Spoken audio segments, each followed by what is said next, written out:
Bismillahirrahmanirrahim. Alhamdulillahi rabbil alamin. Wa sallallahu wasallam ala nabiyyina al-karim wa ala alihi wa ashabihi wa man tabi'ahum bi ihsanin ila yaumiddin. Amma ba'd. Tullabi wa abna'i hafizakumullahu jami'an.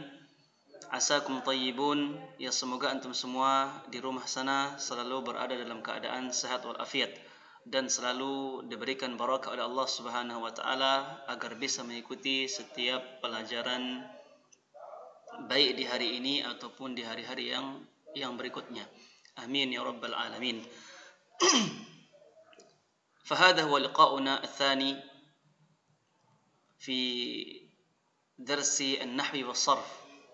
Ini dia pelajaran pertemuan kedua kita, di mana pada pertemuan yang sebelumnya kita sudah bersama-sama berbicara tentang muqaddimah yang berkaitan dengan perkara-perkara yang penting untuk kita ketahui yang berkaitan dengan nahwu dan saraf, baik itu dari sebab munculnya ilmu nahwu tersebut, begitu juga dengan alasan hikmah kenapa kita harus belajar ilmu nahwu, dan juga berkaitan dengan definisi ilmu nahwu dan saraf. Yang kita harapkan semoga dari pertemuan pertama kemarin antum bisa mengetahui tentang perkara-perkara apa saja yang nanti antum harus fokuskan ketika belajar ilmu nahwu ataupun saraf, selain dari perkara-perkara yang lain yang juga begitu penting untuk kita ketahui bersama. Tullabi wa abna'i hafizakumullahu jami'an. Adapun pada pertemuan kali ini insyaallah taala kita akan masuk ke pembahasan yang pertama, di kitab Talkhis Kitab Nahwi, yaitu yang berkaitan dengan naibul fa'il. Naibul fa'il masuk ke dalam al-asma al-marfu'ah, isim-isim yang dihukumi dengan marfu', sebagaimana isim-isim yang lain, mubtada, khabarul mubtada. Begitu juga dengan al-fa'il, di mana naibul fa'il ini dia hukumnya sama dengan al-fa'ili tamaman, sama persis dengan fa'il, yaitu marfu'un, di mana kalau kita menemukan isim ini naibul fa'il atau fa'il atau isim-isim yang marfu' lainnya, maka tanda-tanda yang wajib kita berikan kepadanya atau harokat yang wajib kita berikan kepadanya tidak boleh keluar dari tanda-tanda yang sudah ditetapkan dalam ilmu nahwu. Yang pertama adalah dhammah ketika isim itu berasal dari mufrad, jamak taksir, dan jamak muannats salim.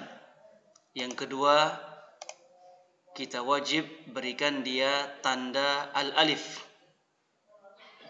jika isim tersebut berasal dari ismun mutsanna.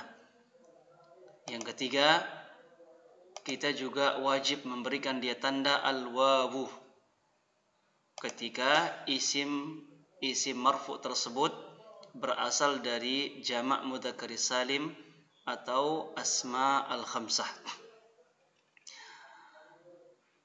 Ini dia isim-isim yang marfu, yang kita hukumi dia dengan marfu, maka wajib kalau kita menemukan isim-isim ini dalam Al-Quranul Karim atau hadis Nabi kita Muhammad SAW ataupun kitab-kitab yang lain, kalau kitab itu berharokat, maka kita akan menemukan mereka harokat atau tanda mereka tidak akan keluar dari tiga tanda ini, dhammah, alif, dan wawu. Namun jika kitab-kitab yang kita temukan, yang kita baca, yang kita pelajari itu kitab-kitab yang tidak berharokat, maka kita harus memberikan isim-isim ini tiga tanda tersebut, imma dhammah, imma alif, imma wawu. tidak boleh kita berikan tanda-tanda yang lain. Tullabi wa abna'i hafizakumullahu jami'an. Lantas apa yang dimaksud dengan naibul fa'il? Kita lihat ta'rif naibul fa'il. Pengertian atau definisi dari ya naibul fa'il. Naibul fa'il dia adalah ismun marfu'un yaqa'u ba'dal fi'li al-mabni lil majhul. Naibul fa'il adalah isim yang marfu, yang tadi kita hukum marfu, yaqa'u ba'dal fi'lil mabni lil majhul, yang atau di mana isim ini selalu datang setelah fi'il mabni lil majhul. Wa kana asluhu maf'ulun bihi, atau wa kana asluhu maf'ulan bihi, di mana ya asal dari isim atau naibul fa'il ini adalah maf'ulun bihi ketika dia datang bersama al-fi'lu al-mabni lil ma'lum. Ya mungkin antum antum mengingat terlebih dahulu apa yang dimaksud dengan al-fi'lu al-mabni lil majhul, sehingga nanti setiap kita menemukan ada isim marfu setelahnya, maka itulah dia naibul fa'il. Nah, ini dia al-fi'lu al-mabni lil majhul adalah al-fi'lu alladhi la yu'rafu fa'iluhu, ay majhulun fa'iluhu. Setiap fi'il yang tidak diketahui pelakunya. Pelakunya ada cuma tidak diketahui, atau dengan kata lain majhulun fa'iluhu. Fi'il-fi'il yang pelakunya tidak diketahui. Sebagai contoh, akala Muhammadun at-ta'amah. Ini dia jumlah yang biasa kita mendengarnya. Di sini ada akala, itu fi'il mabni lil ma'lum. Muhammadun adalah fa'il, pelaku. At-ta'ama adalah maf'ulun bihi. Akala Muhammadun at-ta'ama. Ini sebuah jumlah yang padanya fi'il mabni lil ma'lum, sehingga pelakunya pun diketahui. At-ta'ama, sebagaimana yang sudah kita pelajari bersama, dia adalah maf'ulun bihi. Nah, sekarang ketika fi'il mabni lil ma'lum kita rubah menjadi al-fi'lu al-mabni lil ma'lum lil majhul, maka maf'ulun bihi at-ta'ama ini akan berubah menjadi apa? Kita lihat sekarang. Akala Muhammadun at-ta'ama menjadi ukilat ta'amu. Akala Muhammadun at-ta'ama menjadi ukilat ta'amu.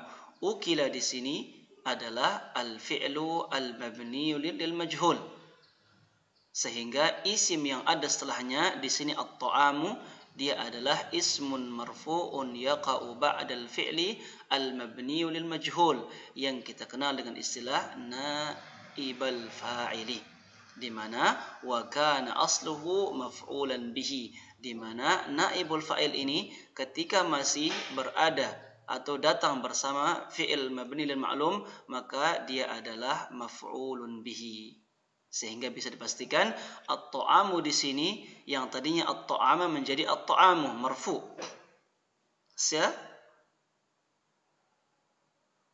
Apakah dia? Kita katakan naibul fa'ili. Ukila at-ta'amu, at-ta'amu adalah naibul fa'il. Ini yang kita maksud bahwasanya wa kana asluhu maf'ulan bihi, di mana asal dari naibul fa'il ini adalah maf'ulun bihi. Tullabi wa abna'i hafizakumullahu jami'an. Kita lihat contoh-contoh sekarang bersama dengan i'rabannya. Contoh yang pertama, kita lihat yang menggunakan dhammah. Yu'khadhul qalamu fil haqibati. Yu'khadhul qalamu fil haqibati. Kita lihat al-qalamu naibul fa'ili marfu'un bid-dhammah. Qalam di sini al-qalamu yang kita garis bawah ini adalah naibul fa'il. Kenapa? Jelas dari segi definisi yang ada kita melihat kata al-qalamu adalah isim marfu' yang terletak setelah fi'il mabni lil majhul. Maka kita katakan al-qalamu naibul fa'ili marfu'un bid-dhammah.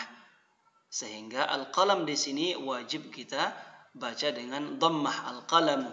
Enggak boleh kita katakan yu'khadul qalama, tidak boleh juga yu'khadul qalami. Contoh yang kedua, kita lihat yang menggunakan alif. Yuqra'ud darsani fil fasli. Lihat kata yang bergaris bawah. Ad-darsani. Ini adalah isim marfu yang jatuh setelah fi'il mabni lil majhul. Idzan kita katakan ad-darsani naibul fa'ili marfu'un bil alif. Sehingga di sini enggak boleh kita mengatakan yuqra'ud darsaini. Wajib kita mengatakan yuqra'ud darsani.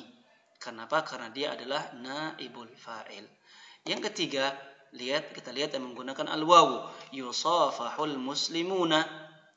Al-muslimuna, ini kata yang kita garis bawahi. Kalau kita perhatikan sesuai dengan definisi yang ada yang kita bahas tadi, dia adalah ismun marfu'un yaqa'u ba'da al-fi'li lil majhul. Maka dia adalah naibul fa'il. Fanaqul al-muslimuna naibul fa'ili marfu'un bil wawi. Sehingga di sini enggak boleh kita mengatakan yusafahul muslimina. Bahkan wajib kita mengatakan yusafahul muslimuna, karena al-qalamu, ad-darsani, al-muslimuna sesuai dengan definisi yang kita bahas tadi, dia adalah isim yang marfu yang datang setelah al-fi'lu al-mabni lil majhul. Nah, dia yang kita katakan naibul fa'il. Tullabi wa abna'i hafizakumullahu jami'an. Ini sedikit yang bisa kita sampaikan atau bahas pada pertemuan yang kedua ini. Kita akan lanjutkan lagi pada pertemuan berikutnya. Wassallallahu wasallam ala nabiyina Muhammad wa ala alihi wa ashabihi ajma'in. Wassalamu alaikum warahmatullahi wabarakatuh.